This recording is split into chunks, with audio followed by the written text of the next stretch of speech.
Good morning and happy December, traders. It is December 1st, 2014, 8:01 a.m. Chicago time.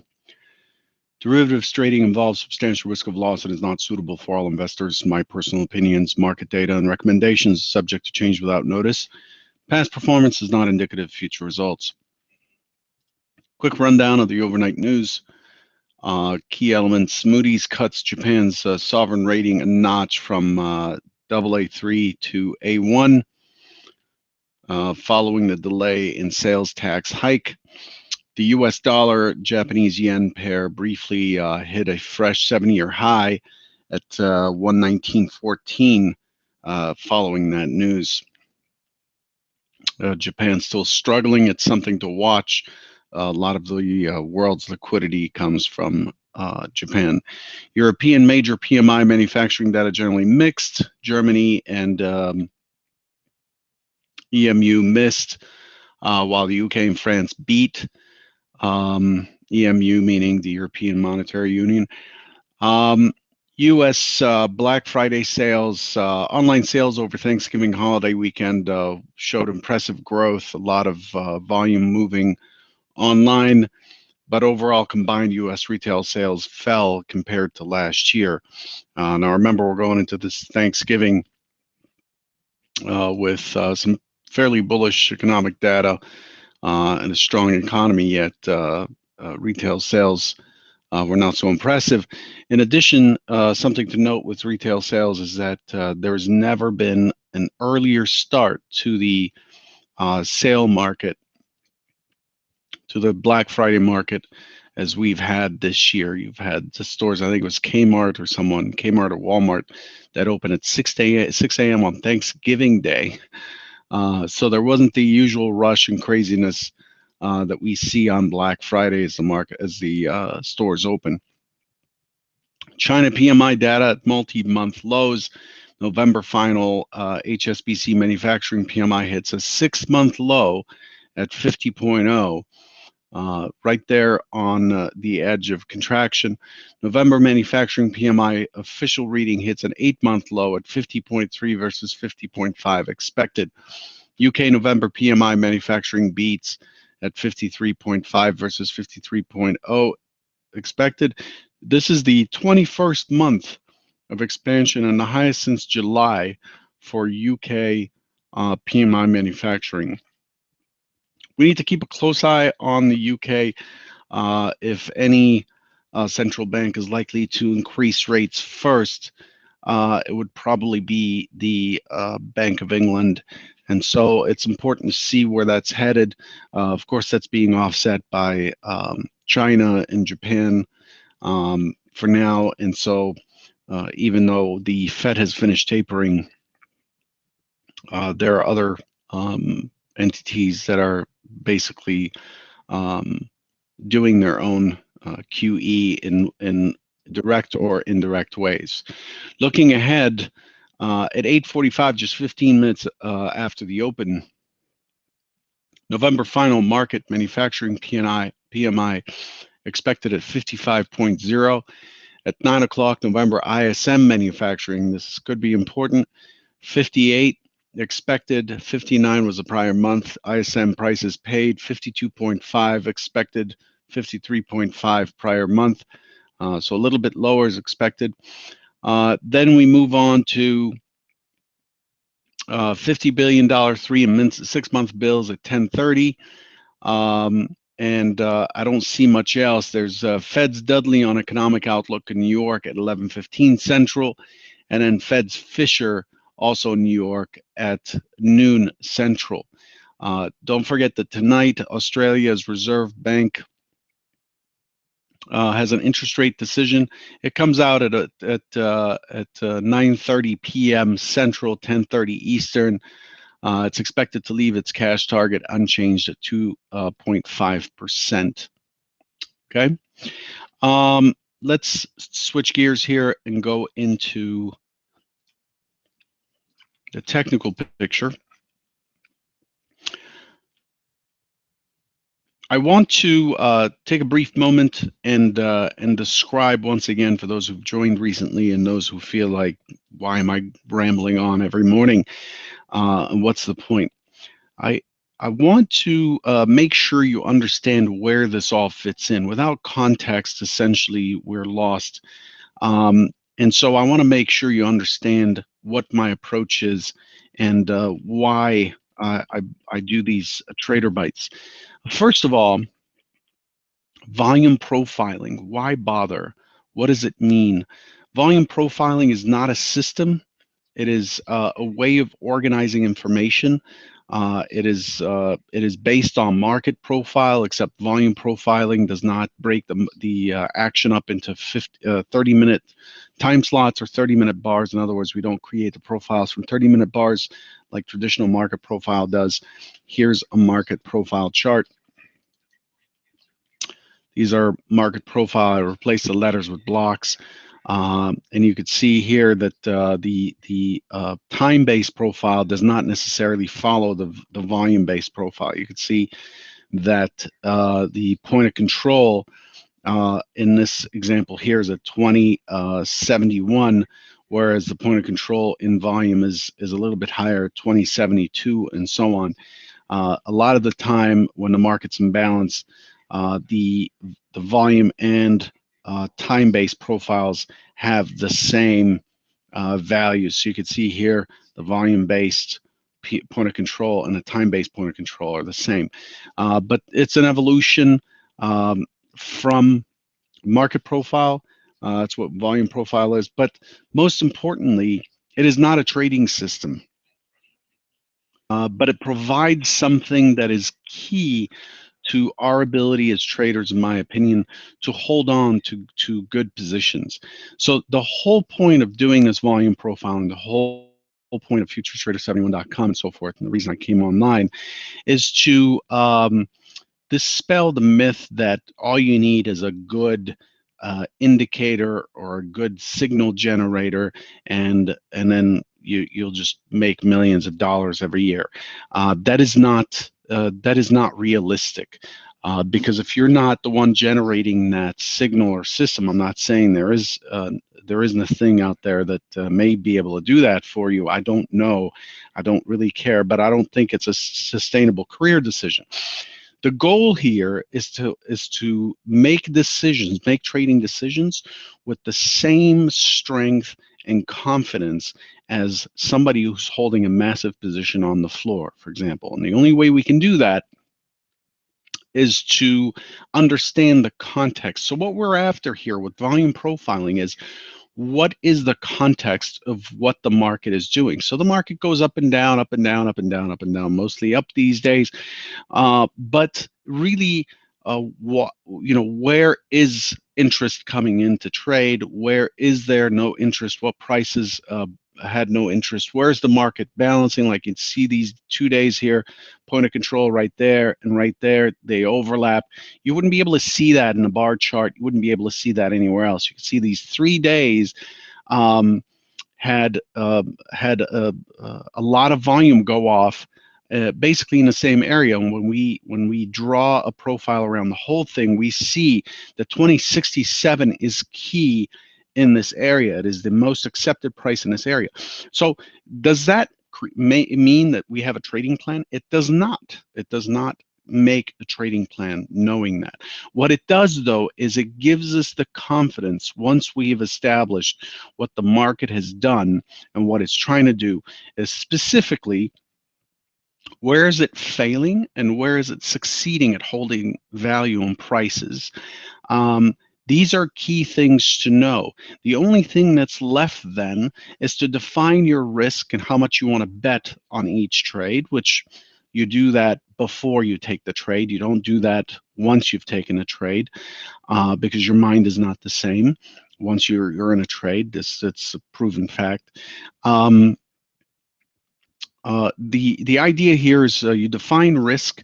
Once you've established context and bias, you define risk, and then you look for an entry method. And there are many. There's so much free stuff out there on Big Mike Trading, Elite Trader, and a whole bunch of forums.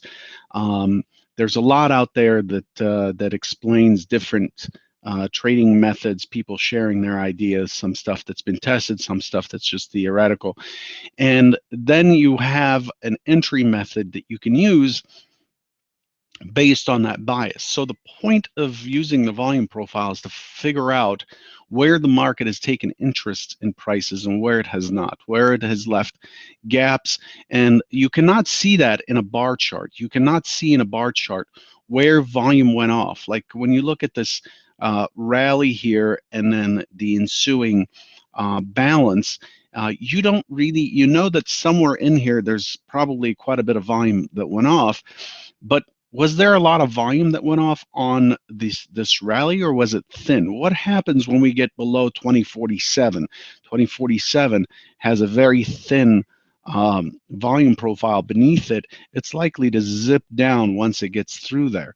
However, sometimes we do make a nice trending bar chart like we have here with significant volume, where the market never really finds balance, it just continues and continues until it closes. And that gives us an idea that the trend has stopped only for the purpose of the market closing. That sort of stuff is really important to get. So once you have the context of what the market is doing, now you're in a position of strength. Now you can take a bias and assign a value, assign a probability to it to some extent with some simple testing tools that I go over day in, day out on these webinars I do through Stage 5 Trading. So plus there are other members that do the homework and use statistical packages and R, JMP, and so on. And so once we have a context, and that's what this TraderByte's for, it's here to offer you context and an idea of what the market's likely to do. And you know that I always finish with at least 3 hypotheses. I mentioned the top one just for time's sake. But the other 2 are generally opposite. The second is generally in the opposite direction or complementary but different, and the third one may be the opposite direction or non-directional at all. And so once you have that, all you have to do is wait for the market to show us which one it is, which one the participants are willing to play out, and then it's up to us to identify where our entry is, where our risk is going to be, and how we're going to manage the trades. For me, it's all in, scale out, scale out, scale out, runner, and then the runner usually is discretionary, but the scale outs are generally very systematic. So this is what the TraderByte's for. It's not here to give you trades.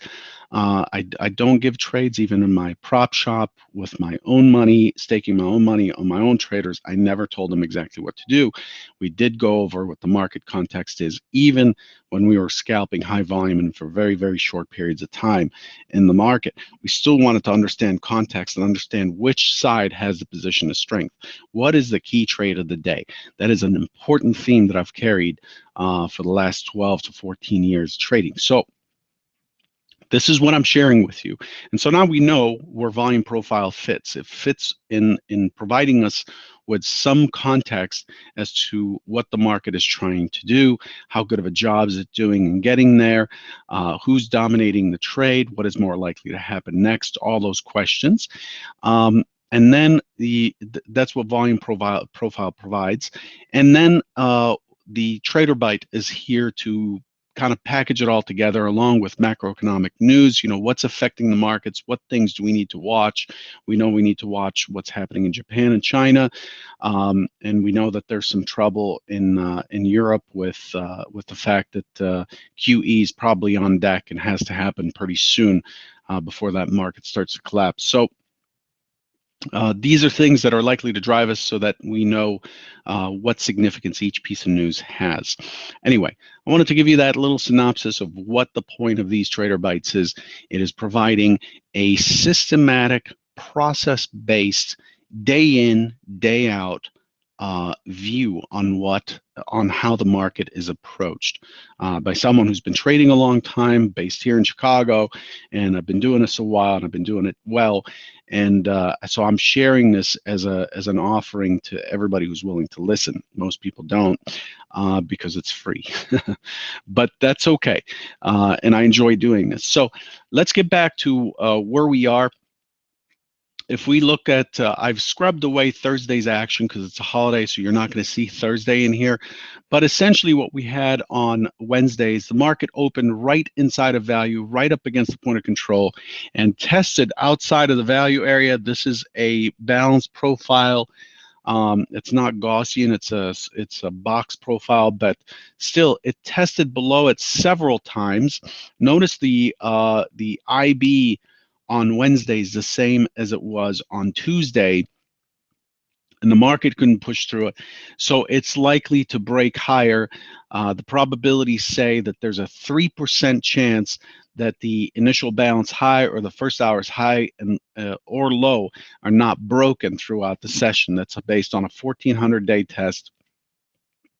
The market only stays within the first hour's high and low 3% of the time, and depending on how far you go back, it actually drops to 2% of the time. So the question is, once it's tested so many times on the low, it did have a weak low, and it's pushing through and holding the opening price, it's likely to break higher. And so Wednesday did drift higher.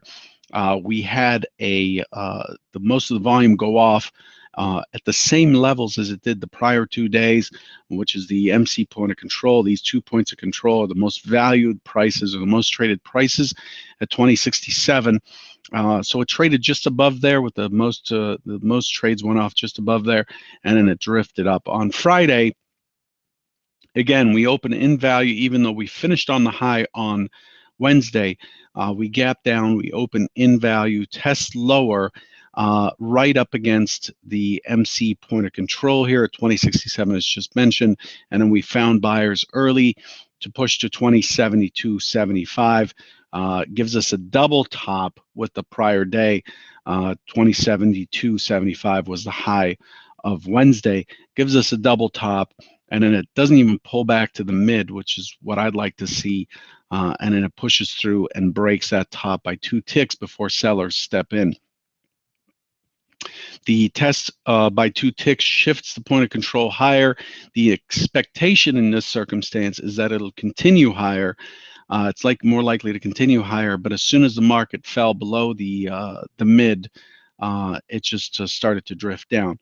Today, on the overnight session last night, the high is actually Friday's low on the overnight session, and the market has traded lower. A couple of significant things that happened over the weekend, including the Japanese news, but also the Swiss voted to not force their central bank to buy gold.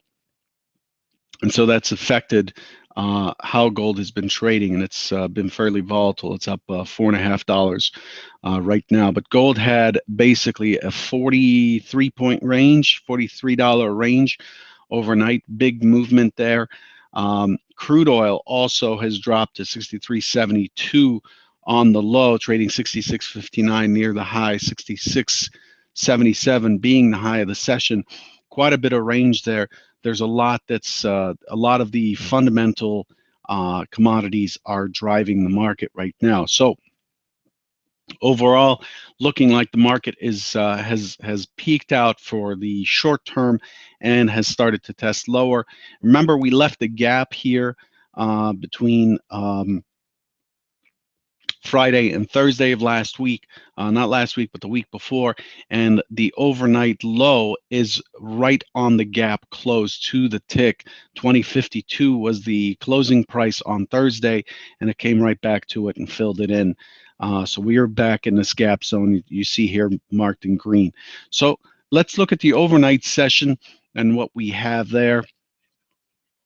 As I said, we opened right at the close of the low of last Friday, and it was just unable to sustain prices higher, and has been exploring lower prices, and to the point that it closed the gap beneath us. Overall, the profile last night is very, very balanced. But the value area doesn't really mean anything overnight. But the volume has been higher than it was last year for an overnight session. There's not much I can glean from this profile other than it liked the 57 area, but the overnight profile doesn't tell us anything other than the fact that the observation that we did close the gap overnight, so I expect that to be tested at some point today, and the market's holding somewhere in the middle. So overall, there's a fair amount of resistance if the market does not take back 2064 today and start climbing back into Friday's range. I'm looking to sell, and I'm looking to target 2051 below. It's likely to open, the primary trade idea for today is it's likely to open, test 2060.75, possibly 2061.75, linger here for a bit.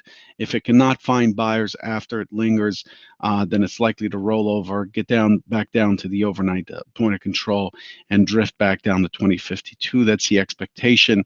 I think the market is taking a small break here on the buy side. If we do open and we're in a gap here, if we do open, we get responsive buyers pushing hard. Remember, I'm expecting responsive buyers no matter what on the open. We'll see if that rings true or not. If the responsive buyers are very strong and they break the 2064 overnight high and start drifting into the prior day's range, then I'm targeting 2067, again, the point of control, and then I expect the market to get stuck in the zone. The high of Friday, 73.25 from where we are now, is approximately 14 points, well within range, well within a day's range on the buy side, although lately the buy side range has been in the 9 to 10 points. Very, very quiet last week, but the holidays behind us, and the expectation is that the big players are back in business this week. So that's what I'm looking for. But again, the primary trade idea is responsive buying back to 2060, 2061.75. Expect it to linger here. I expect sellers will then take interest. There's a fair amount of resistance up here. I expect sellers to take interest and try to push it back through to 2057. If it pushes through 2057 and does not bounce, then 2052 is the next target. 2051 is the extended target. Okay, I hope that makes sense. I hope the point and the premise of the Trader Bite makes sense to you, and why I use volume profiling. As I said, volume profiling is just a way of organizing data, organizing the auction. It is not a trading system, so don't treat it as such. I wish you the best of luck today. Market opens in 6 minutes, and I'll catch you tomorrow. Take care.